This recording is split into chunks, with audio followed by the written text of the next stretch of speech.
Murphy's Law. I am so happy to be here with my friend, the Honorable Dr. Jandel Allen Davis, who I have known for many, many years, and just so honored and privileged that you would join me today on my podcast. Well, when Murphy calls, you just say yes. Yeah. That's what I say.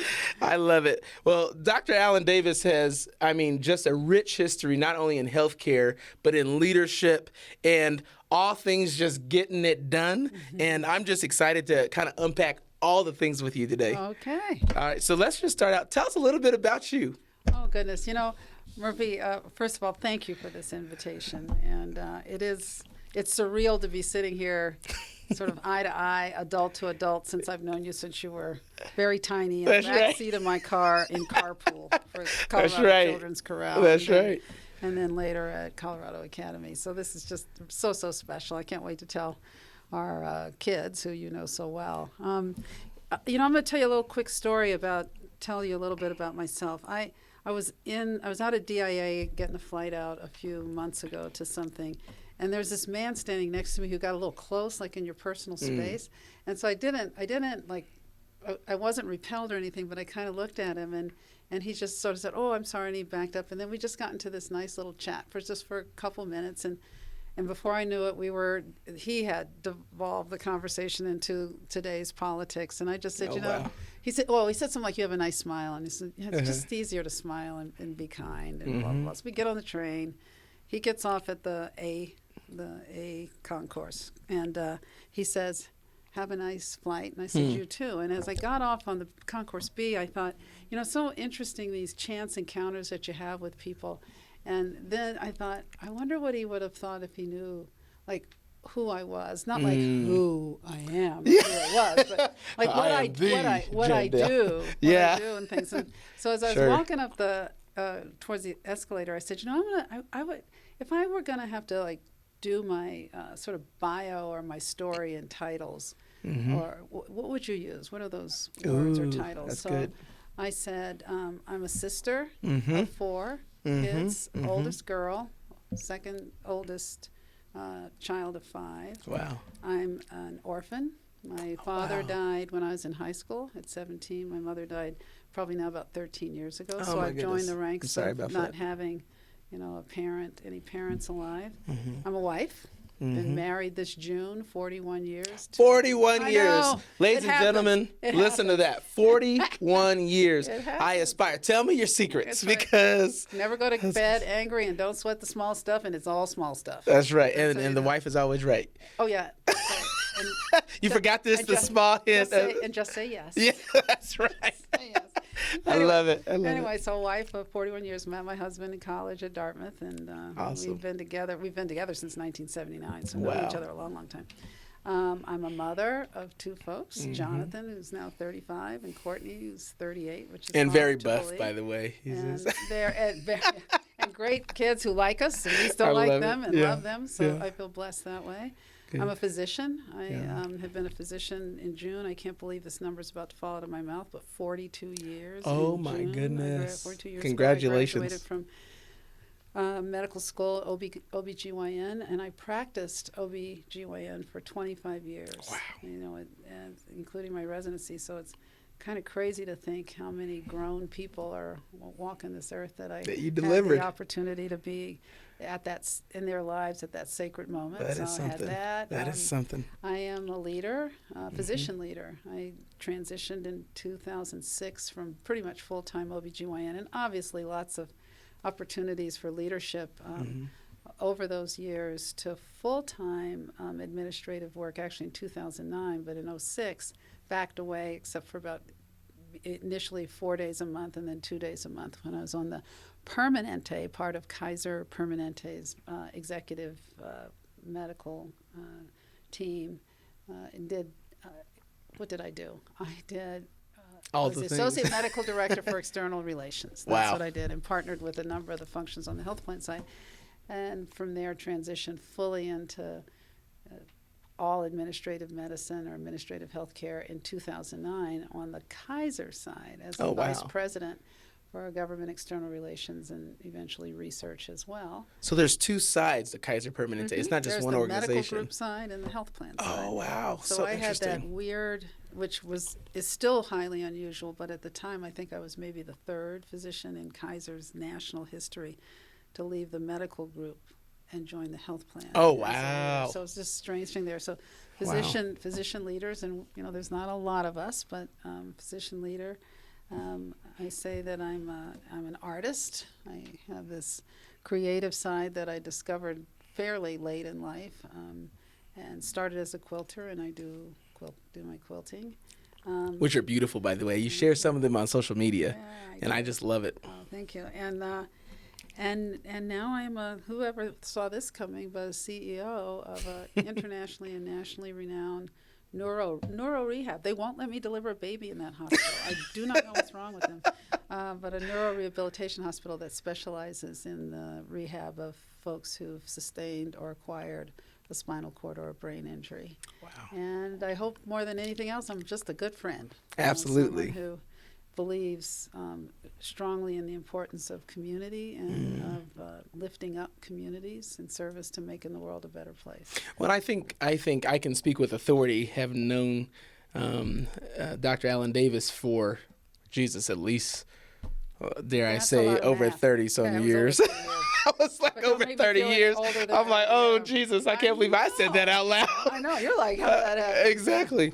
But I can actually say with authority that you, even since I was a little boy, that you have interwoven that longing for community feel and the appreciation for community and leadership in the community in everything you've done.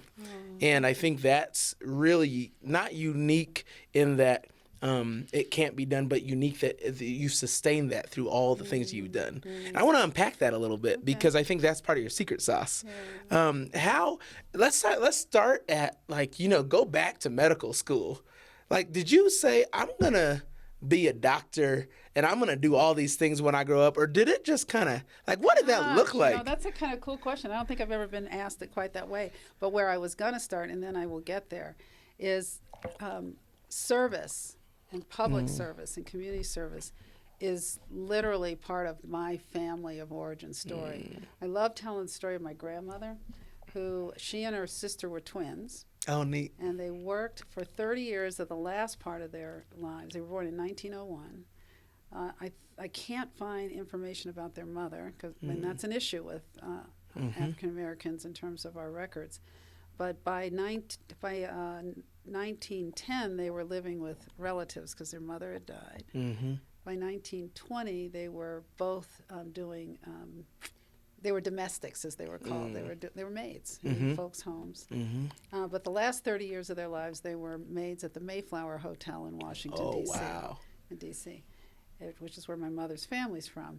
And but what I watched my grandmother do, and therefore model, was the belief that if we've got three things that we can give, and maybe four. We can give time, we can give talent, we can give treasure, we can give testimony. And my grandmother was beautiful at giving time, talent, and treasure as a maid. Wow. A couple of things she did that are notable is that she was a block captain, and in the 60s did voter registration drives and did that. Wow. She did some work on this thing called the War on Rats. I'll never forget, because there was a big, infestation problem, which all had to do with the fact that people were dumping trash in alleys in D.C. in Washington, D.C., where she lived. And there was this big campaign that the city had set up to clean up the alleys, and she was a lead on that. She was active in the Catholic Church there in the community. And one of the more special things she did was that she, every month, I can see that metal tin. She had this beat-up metal tin, big pot.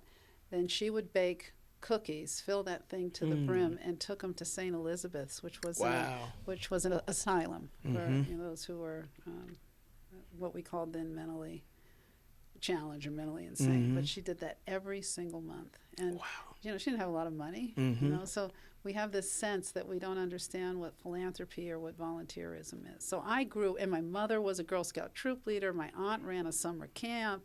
I mean, I come from women mostly women, who gave back. Because the reality is, and I think King said it, service is the rent we pay for living on the earth. Or it may have been Muhammad Ali who said that as well. So nonetheless, so there's that. Can we pause there for a second, though? Because I think what you just said is so powerful. I just can't let it go.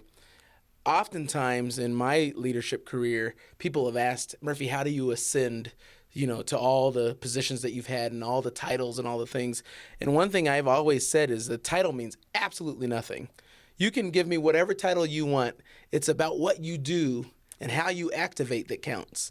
And that, what you just said about your grandmother being a maid, or what was the exact domestics, title? They called them when they worked in people's homes privately. That's right. Yeah. It doesn't matter who you are. And I wanted to say that because I think we oftentimes look for all these, promotions and titles and all these things that absolutely mean nothing, but it's really about the activation of your resources that you currently have. So I don't know if you want to unpack that more, but I'd probably simply say, I've said for years, at least with two of them, if you can't give time, give money. If you can't give money, give time. If you can do both, because there is way more work needed in the world than there is time or people to get it done. But together we can get it done. And my grandma was a great role model for us that way. And so then you asked the question about medical school, and it's funny. Was it always? I'd never been asked. I've been like this bossy child. My mother used to call me bossy. I was the oldest girl. I've been cooking at a stove since I was 11 years old. I love it because my parents both worked. I can clean a house probably better than most anybody you know. I love it. I was active in school and leadership, active in college and leadership, and was a chief resident in my residency. Wow. In Philadelphia. So I think I've just always been drawn to wanting to sit at tables where people were doing good work or where there was the opportunity to make things better. And so when I was in med school, though, as I looked at the vision for where I'd be, and I rarely think about it just because it doesn't come to mind, but I thought, I want to, and I remember being asked this question during my residency interviews, where do you see yourself long term or something like that? I said, I'd like to be working in a community health center, very much community-based, where the people who live in that neighborhood are part of how the health center works. Wow. They're a part of it. And the interesting thing about that, because that just came out of my mouth, it was my dream. It's what I really thought I'd be doing, is running a community health center and always still being very much at the bedside, as we say. But the interesting thing is that's a purely administrative kind of way of thinking about what you do, because you're going to run this center. But that the inclusivity of the people we serve is part of the model. It turns out that the HMO Act of 1972 or 73, I forget when that was passed at the federal level, it's not the HMO Act, the community, the Federally Qualified Health Center statutes and regulations require that FQHCs have a community advisory board, and 51%, not 50, not 49, not 2%, 51% of the participants must be the people you serve. No way. And so, there's this sort of, I think I just sort of had this understanding that while, and I absolutely loved clinical care, I've missed it since I stopped, although at least now I'm back around patients, but that there was bigger work that needed to do that maybe I could be helpful in over a lifetime. So I think it's always been there. Who knew? Wow. That is something else. So as you transitioned throughout your career, delivered a bunch of babies, transported a bunch of kids to children's choirs. But as you transitioned into leadership, what would you say was the most surprising thing when you became a executive leader in Kaiser? What was the most surprising thing that you weren't quite prepared for? Well, I'm trying to figure out how to politically answer. No, don't. Just put it on out there. Yeah. I think the most surprising thing is, I'd say it's the power of the team to influence culture positively or negatively based on how we do or don't work together. Oh, that's good. Pure and simple. That is simple. I love it. Full stop. I think that And really is, and that you can, and in that, because the other sort of, I'd say maybe the flip of the coin, or another sort of a deeper dimension to it, is since I've been in this role over these 7 years, there's no doubt. It's been 7 years. I know. Wow. 7 years in October. Wow. I have said a few times, like, I'm going to tell you, whoever I'm talking to about leadership or what's going on, I'm going to tell you a really dirty little secret. It's actually not as hard as we make it sound. Mm-hmm. As when you sit in this seat as a CEO or as an executive, there is no way that I can play all the roles. That's right. In that hospital. That's right. Or when I was on the health plan team or the medical group team, or at the physician in charge at the Wheat Ridge office. Mm-hmm. It does, to use a way overused phrase, it does take the village. And your job, my job, is to get clear about what is it that I uniquely bring to, based on my role in the job duties or expectations, and then give fuel to the people who actually have the primary responsibility for this comprehensive or holistic way, or the ecosystem that is part of these organizations. I'm there to give them fuel, to be certainly to help set vision and keep people inspired around that vision, to inspire people to act and do their work, to remove barriers and be an enabler of resources in a responsible way, to make sure that we stay true to mission and stay aligned to that mission, and have a heck of a lot of fun doing it. Absolutely. It's not, and there's something about saying it's not that hard that people would say, what the heck is she talking about? There is no doubt that there are headaches. You can't, if you take these roles seriously, and you take the responsibility and understand what it means to serve your customers, whoever they may be. In our case, it's patients and families in healthcare, and individuals in healthcare. If you take that seriously and you really understand what's the core to the mission that only you can do, this entity, this hospital, this medical office, this pharmacy, this leadership team, this whatever it may be, if you really understand what it is that we uniquely bring to this thing called healthcare or health, and you're true to that over a lifetime, it is fun. It's the stuff that gets you up in the morning. Yeah. I was talking to one of our directors who's he's had a light in his eye in a very different way, and the guy is super talented. And I said, hey, how you doing? And I said, I hear you're doing X, Y, Z, ABC now. And he said, yeah. He says, I kind of realized that. I said, and I knew you were afraid about taking on these new responsibilities, but his VP had absolute confidence that he could do it. Love it. And he was a little bit like, but he did it, and he's doing this work. I was like, the heck, you were. And he said the coolest thing. He says, yeah, this is the stuff that keeps me up at night. And it's also the stuff that gets me out of bed and gets me rocking and rolling and anxious to get to work. I love it. There's the time cards and the budgets and that's just table stakes.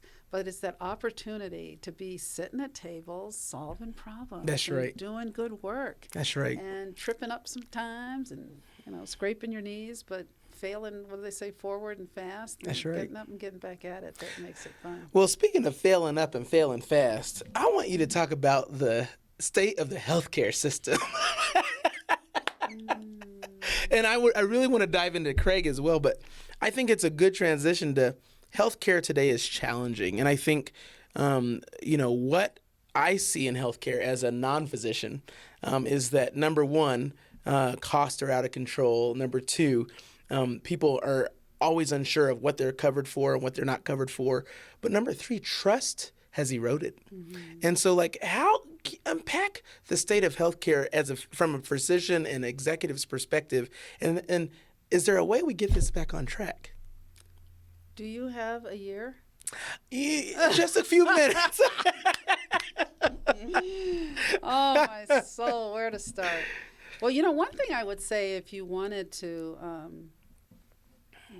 get a sense of, at least in one dimension where my head is, on what's the solution to healthcare's ills, and a lot of them we have complicated complexity is what we've done with healthcare, and that's at least a 2 decades old, if not 30-year-old problem around, and you could argue even longer than that.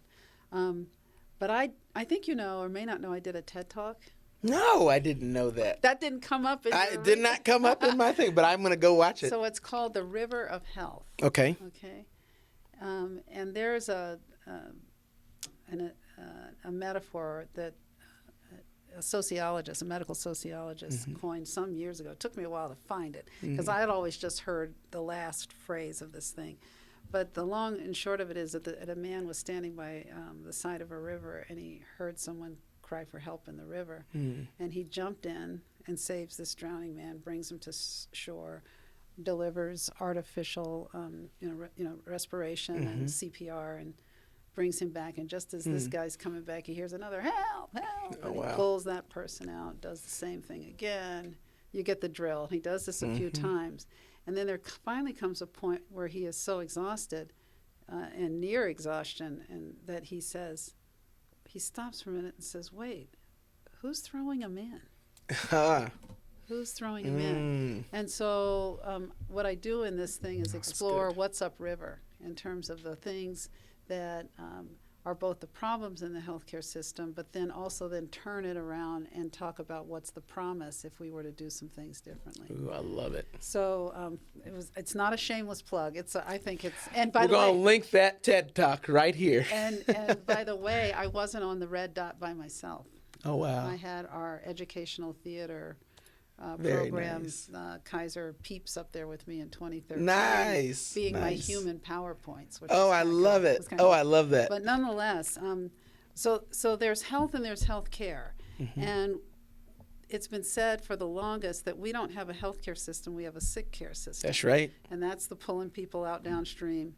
And interestingly, that's where the money is concentrated. That's where all the expense is. That's where the wealth is. That's where people are getting wealthy. That's where the mixed incentives and the perverse incentives are. That's right. We live in a country, and the data from Medicare show this conclusively. And you can't, and there's no coming back or even questioning it, that anywhere there's more of me, that is more doctors, more stuff is done to you. So you remember most markets, demand drives supply.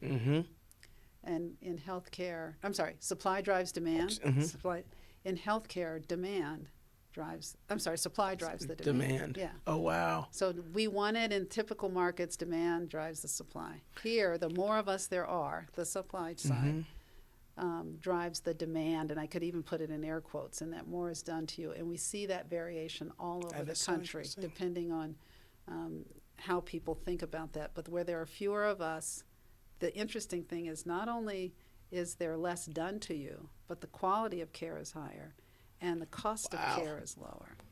Wow. So there's messiness down here that has to be untangled. But for sure, and this isn't a cynical comment I'm about to make, but unwinding this thing that nobody would build this way when there are sectors of the non-system, because I don't call it a system, that are getting incredibly wealthy in different ways. It's hard to sort of figure out where you even start. And what we are really good at in healthcare is the doctors saying it's the insurers, the hospitals saying it's the insurers, the patients saying it's all of y'all, but don't touch my hospital. That's right. Or my doctors. That's right.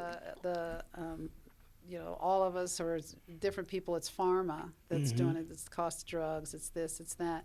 And what nobody is spending anywhere close to enough time on is thinking, what if we could actually literally, the way real markets work, decrease demand, which is about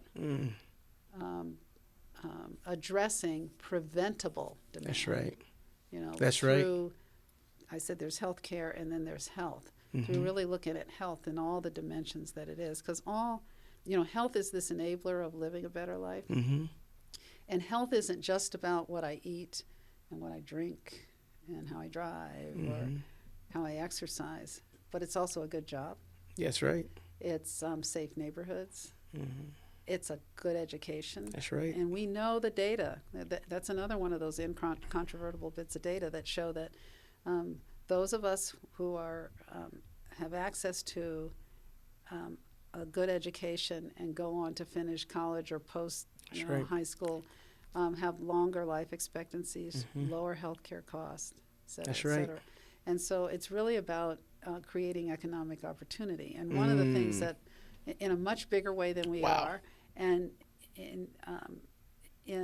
while many are starting to dabble in this in different ways, we still keep going back to how do I fix this monster over here. My belief is it's going to take generations. I may get, I'm going to say something that may get way too many emails or maybe threats. Don't troll us, people. Please don't troll me. We don't have time. We're trying to solve problems here. I don't know that the United States is a place where government-sponsored insurance can work. Yes. At least not the way that people talk about it. Because all of these systems around the globe that have government-sponsored insurance were born out of a particular historical context. That's right. So if we're going to do one, That's you right. can't just pick up Canada and put it here, or Germany and put it That's here, right. or the UK system and put it here. It's going to take on some very different flavor that has to respect that there will always be, and in fact, across the globe, there are many places where there still is a private health insurance market. So how do we set this thing up in a way? But all that is still continuing to pull bodies out downstream.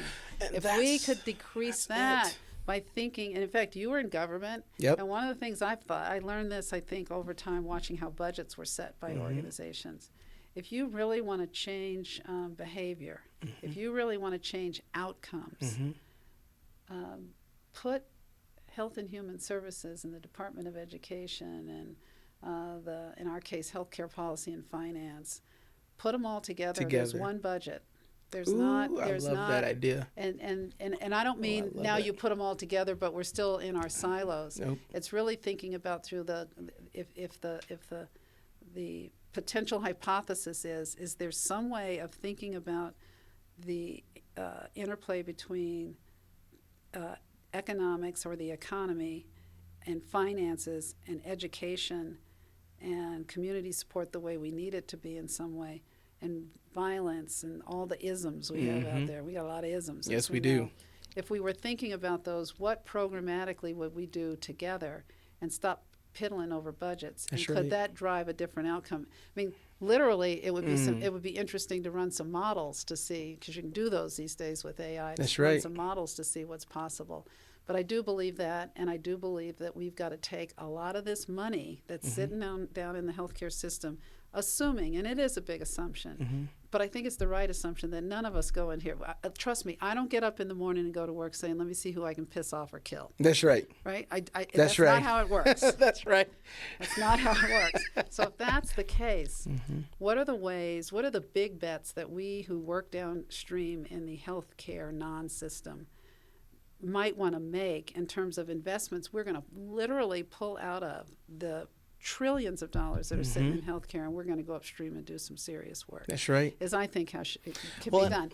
And so, as I said, do you have a week? Well, I love what you said, because I think the upstream, if we focus on upstream, that's changing generations. And I think that there is a keen responsibility that we have today to acknowledge that what we have and what we're doing is not working, number one. But number two, I think it's really important to note that if you think about, I was really thinking about what you said about the insurance industry, and that insurance industry, it's there for when we get sick, but it doesn't focus on when we are healthy. And if it focused on when we are healthy, it actually saves money to prevent us from getting sick. Now, they do things like, your well visits are all free. They're not free, but you get your copay and your well visits and all those things. My thought is like, okay, so let's take that a step further. How do you make sure all the preventative measures can be done and enacted so that you don't get, the diabetes and all the things that you would think are a part of your life? And it goes back to that economic opportunity.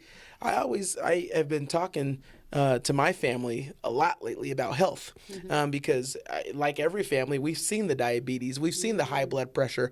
I too, transparently, and this isn't something I was going to divulge, as a young guy, I've seen high blood pressure stuff. And I'm like, what is happening? That is not okay. And so I started researching, what is it? What is our food made of? How are, even the eating vegetables and all the things that, that's access. And I start talking about access and opportunity and education and all those things that are combining with what are helping me make my decisions. We are in a place that we can do something different. But I don't believe we're doing it different because we're listening to the system telling us what is good, and the system's based on capital gains, right? And so how we look at that is going to be really, really important moving forward. Well, and I think some of the reason that what we're doing so far and what we've done over decades isn't working. I think that there's a really good opportunity to use data differently, whether it's social science data, clinical data, outcomes data, differently to create a different, some different approaches. And I also believe that we're not going to find the answers in the system. The answers are going to have to come from without. So this is a tiny example, and then we can move on. I love it. I love it. You talked about us making sure that we are accessing our age and gender appropriate screenings, That's including right. and vaccines. And I will say that. That's right. And immunizations. Why does it have to sit behind the wall of the healthcare system? Even to access that, I've got to go through all the things. We know what the guidelines say. That's right. Why do I have to see a doctor to do the guidelines? With the so systems we true. have today, no, you don't get to get a colonoscopy every year. Yep. I don't know why anybody would want one every year. Yeah. But you can set up systems that don't allow you to do more tests than need be, or do the wrong, or get the wrong prescriptions for immunization. Right. So how do we set that stuff up outside of the system, which would decrease a lot of the cost? Trust me, it would make, as a physician, our lives so less crazy. Wow. When there's a paper published back in the early aughts, I think it was, and showed that based on what's required around health education, appropriate age and gender appropriate screenings, immunizations, even screening questions that if doctors did all of that, it would add some ridiculous number of hours to the day for every single patient. So why did you also make me a single point of failure in that? So the way to get me out of being the single point of failure is to look at how can people access. I mean, we've more and more moved. Motrin used to be only available by prescription. Wow. And you're too young to know that. Wow. But when I did not know that. You wow. could only get a Motrin prescription by contraceptives we've been trying to move for years out from behind the thing. And so there are some simple ways that could begin to decrease waste, misuse, overuse, and redundancy. And a lot of it is being done. There's wonderful work out of the Institute for Healthcare Improvement, for example, that is made and is saving lives. But there's miles to go before we sleep, and still we're working on rescue care and sick care.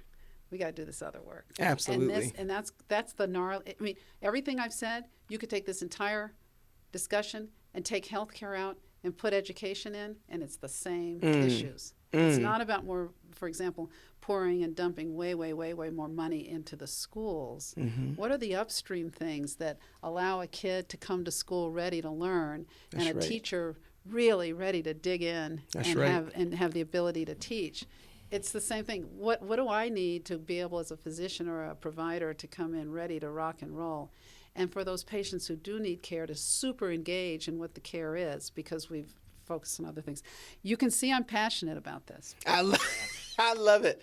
I love it. Well, so to put a bow on that, I would say if we had, dare I say, the Health and Human Services Secretary, the President, the Mayor, and the Governor here sitting in front of us right now, and you had two sentences you could say to them, what would that be? Well, the first one is, as I said earlier, rethink about what zero-based budgeting could look like at a state level or a county level. That's right. And the second would be, as messy as I know what I'm about to say is here in the state of Colorado, let's look at how we've organized, what municipalities have authority and responsibility over versus what things are concentrated at a state level, because we know We know without, again, something controversial, it's those conflicts, like who local control versus not. Yep. I know those are ugly words.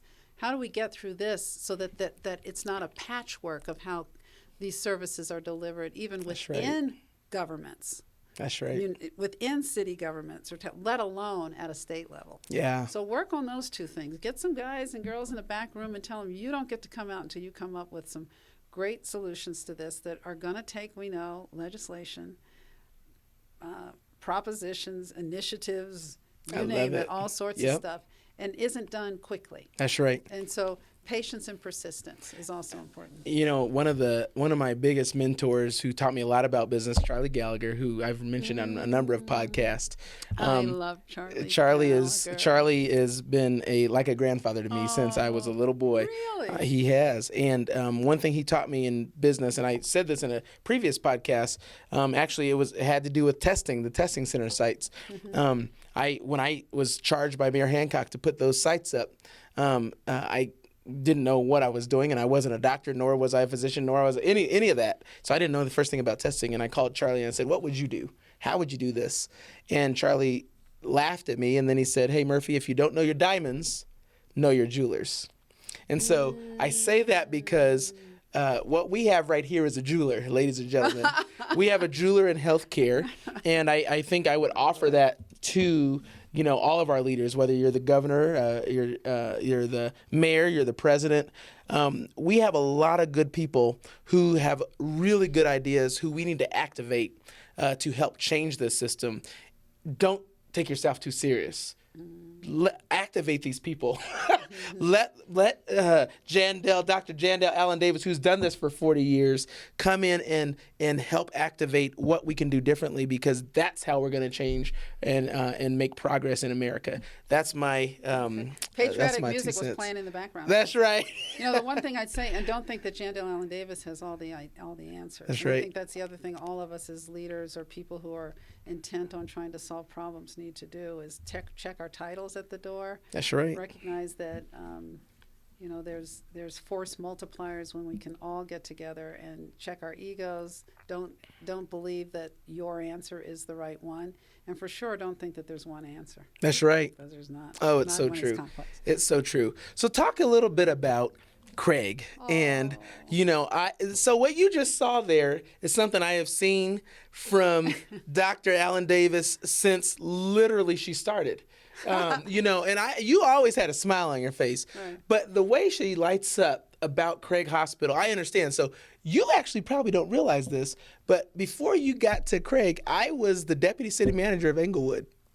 I didn't know. I was. So before I went to Denver, I was a deputy city manager at Englewood and knew Craig Hospital very, very well. Yeah. And so when you got announced as a CEO, it hit me. I was like, yes, that is going to take that hospital and soar it across the world. We'll see. And so I see you light up in that way because I think I know why, and that is who you help and how you help them is a way that I have never, ever seen in a hospital do it.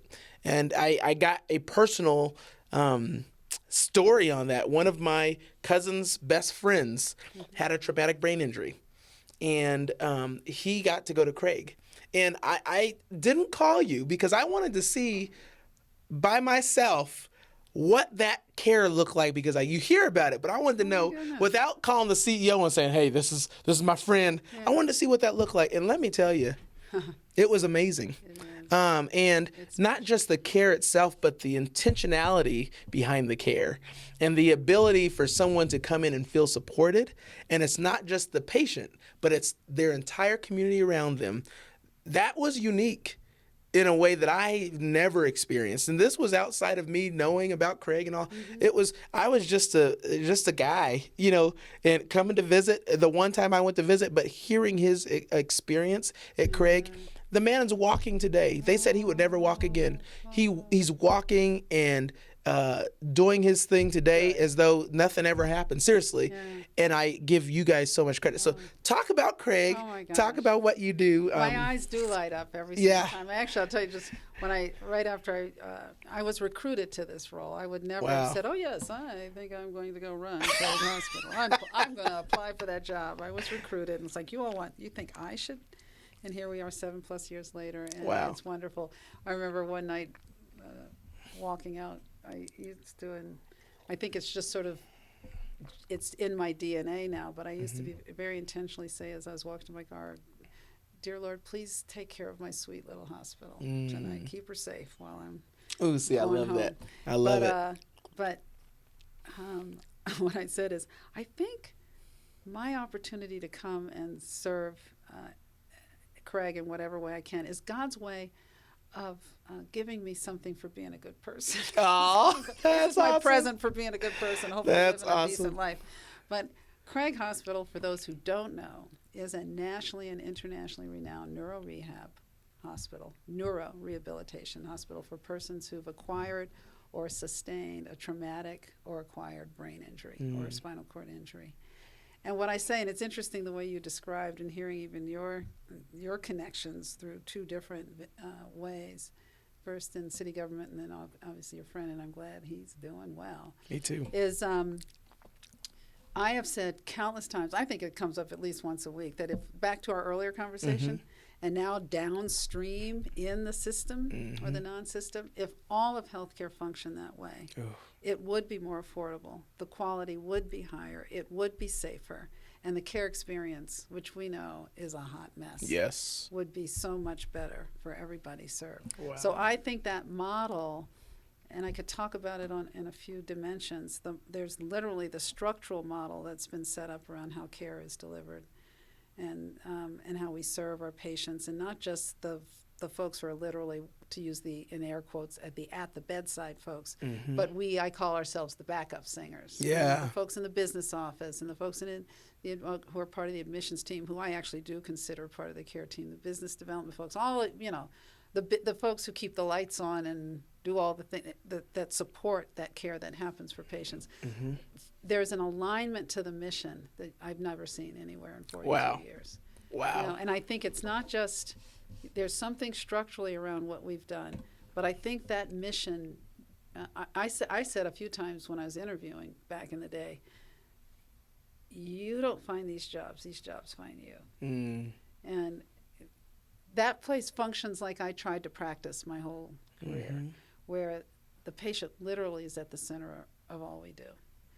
The team-based, multidisciplinary practice way, where there's a physician who only works at that hospital. Yeah. Now, they're not employed by me. They are a group that has been there since the beginning of this whole model over 70 years ago, who they care for. They lease space from us at the hospital. They are there all day, all night, or however that works. So they're available 24/7 for the care of the patients there. They have a reasonable, we used to call them panels at Kaiser, but somewhere in the neighborhood of, I think it's like 13 to 14 patients at a time. There's half brain injury, half spinal cord injury. The teams are multidisciplinary. And the toolbox, I would say, that these practitioners, whether it's the therapists, physical therapy, occupational speech, social workers, recreational therapists, music therapists, psychology, the toolbox that those, and along with the physicians and our nursing teams, who are this, this is bar none, the most engaged, committed, passionate, compassionate, kind, fun, over fun, group of folks in healthcare I've ever seen. Wow. I remember Mike Fordyce, who had the role before I did, told me it's really hard to have a bad day at Craig. And even for our patients, who nobody want to be there. Yeah. Nobody wakes up in the morning and says, I And think excited I to want leave. something to happen that lets me go and get health care. Yeah. But I am so glad that there is a Craig Hospital, and Colorado should be super glad that we have this precious gym, because we take patients from all over the country. About half come from Colorado, half come from all the other states in the United States.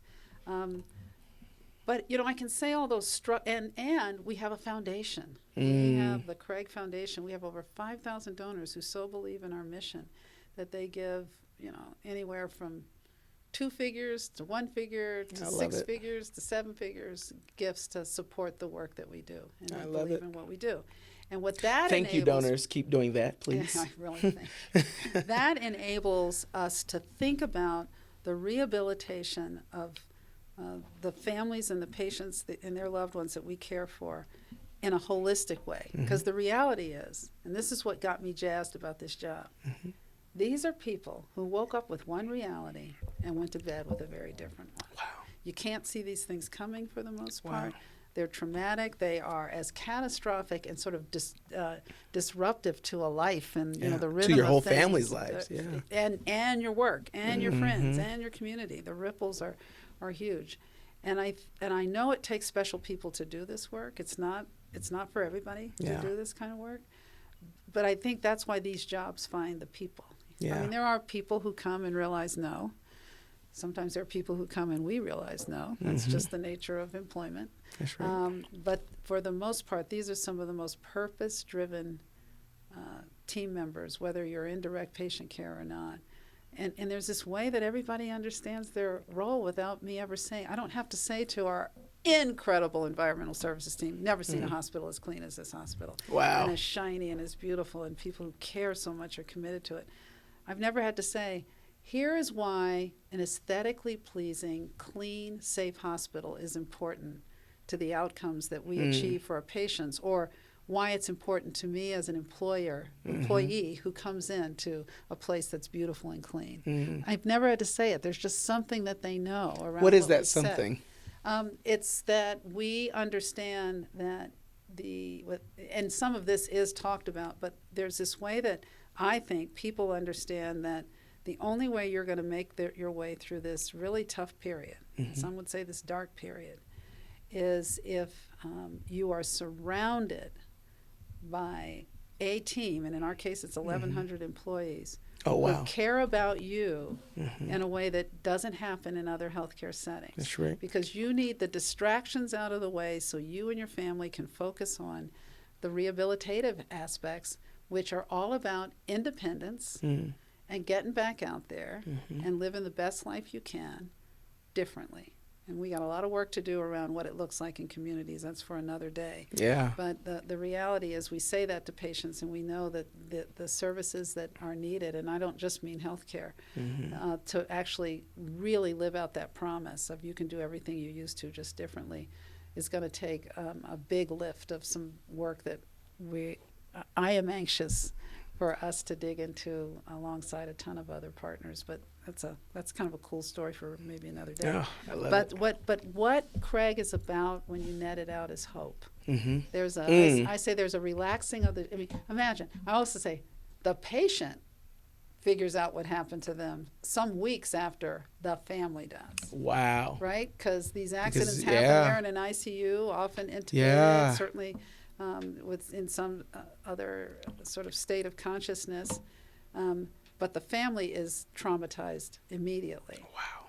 And ICUs have lights as bright as these, if not brighter. They're noisy. It's scary. Is this person going to make it? Are they not? They're hearing some messages that I wish people wouldn't say. They'll never walk again. They'll never. I mean, the things or that. Is he a donor? That's what they said to my wife. Actually, that's what they said to me about my wife during her birth.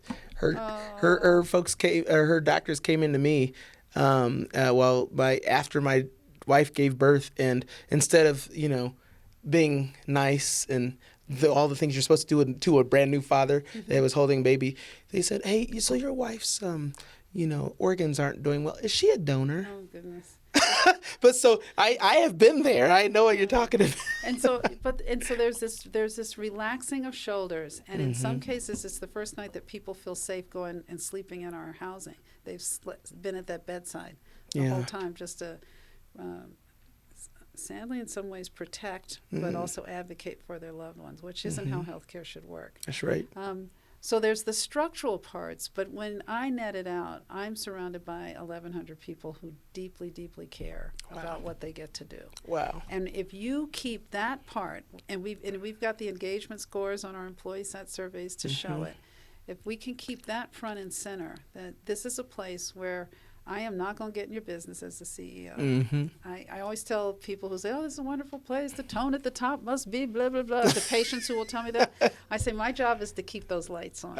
It's the care teams, and it's the folks in the front office, and it's that person sitting at the front desk who greets you, your loved ones every morning when they come in to get to work on rehab that make this place. It's the people in the business office, all of us who are trying our level best to scrape away all the crap that gets in the way of the patient-clinician relationship, and that's what we don't have knitted, embedded, core to this thing we call a healthcare system. So that is Craig, and I get to play. I mean, we work hard and we play hard. You need to come to Craig on Halloween. I will. I love it. I will. It will blow. God, I've never seen anything like it in my life. I love it. I walk around. The patients get into it. It's a crazy day, and we have we've now added a gingerbread house contest. I love it. Creativity that comes out. The ways that we invest in our teams, the leadership development work that we're taking on in earnest now. There's just a comprehensive, holistic way, and because we have the foundation, which provides plane tickets, pays mortgages, wow, buys equipment for patients, provides some of these what we think of as holistic and important services as part of rehab that isn't covered by insurance. What I say, and it hit me one day, I don't know why it hit me just walking into one of the buildings. I said, I work in a place where we get to say yes. In most of healthcare, it's no. Your copay doesn't, your insurance doesn't cover it. That's right. You can't access that. That's not what we do. Good luck figuring out how to navigate because we're not good at helping people. We take all that worry away so that people can focus on health. That's a blessing. And I believe that should be the case for an appendicitis. That's right. For a baby. That's right. Preach. For cardiac, for you name it. I mean, because at the heart of it, and see, I'm back to preaching. I love it. I love it. At the heart of it, when I think about what we are here to do, what we are called to do is relieve suffering. And it's not my job to decide whether you're suffering or not. That's right. Suffering is in your eyes. And I need to come and be with you in it, and we work together to get you out of it. And that's what I get to see at Craig. I mean, we talk about miracles, and we say, you know, the Disney thing, no magic in magic. It's all in the details. And there's this way that the details are structured, built on a foundation of love and hope and resilience that it's amazing what happens. I love there. it. And I get to be a part of it. That's so cool. I don't sit in my office. I'm out about, get to hang with the folks. Oh, I love it. Talk to patients and the whole bit. So. Well, I'll tell you. So we're at time, but I think I want to ask you one last question, and I want you to fast forward to your last day at Craig. You're retiring. You're retiring after 47,000 years in service, and you have the last moment with your new CEO that you all just hired. What's the one thing you can tell that person right now as a point of advice to carry on this legacy of Dr. Jandel Allen Davis and Craig? Dr. Jandel Allen Davis, who is standing on the shoulders of Mike Fordyce, who is standing on the shoulders of Denny O'Malley. That's right. Who did 35 years, 10 years, and I guess you said I'm doing 47,000. Yeah. All right, we'll see how that goes. I didn't want to put a good timeline on that. You know that? You know, I'll tell you what Mike told me, and I'll add a corollary. Mike said, because I remember his last day, we were sitting in, because we had a little transition period, and we were sitting there, and I said, okay, Mike, what else? What else do I know? He says, I don't have anything else to tell you. Your job is to take a great place and make it better. And I would say that, and I would say, be bold, do no harm, but be bold, because the world is changing outside our walls. And what what enables us, one of the big enablers for what we're able to accomplish at Craig is that we're independent. I don't have a corporate office that's dictating to me how to do what we do. And I also understand that the fastest way to lose that, where any hospital or organization is most vulnerable, is if you actually don't pay attention to how the pennies are going. If you're not thinking about, both the revenue and the expense side of the equation in a way that's, again, take a great place, make it better. Be bold, be brave, do no harm, and don't be afraid to do what's right. But do not let this place lose its independence, because the minute you do, the soul of the organization is gone. That's right. That was way more than one thing. I love it. No, I love it. Dr. Allen Davis, thank you for joining us today. This was amazing. This was fun. This is amazing. And it's weird for me to say Dr. Allen Davis, by the way, because I know her as Jandel. Jandel. Or one of the many moms. That's right. That's right. Thank you, Mama. Thank you. I appreciate you being here. I was this is glad great. to be there. This was a privilege too. Awesome. Thank you. Awesome. All right. Cool.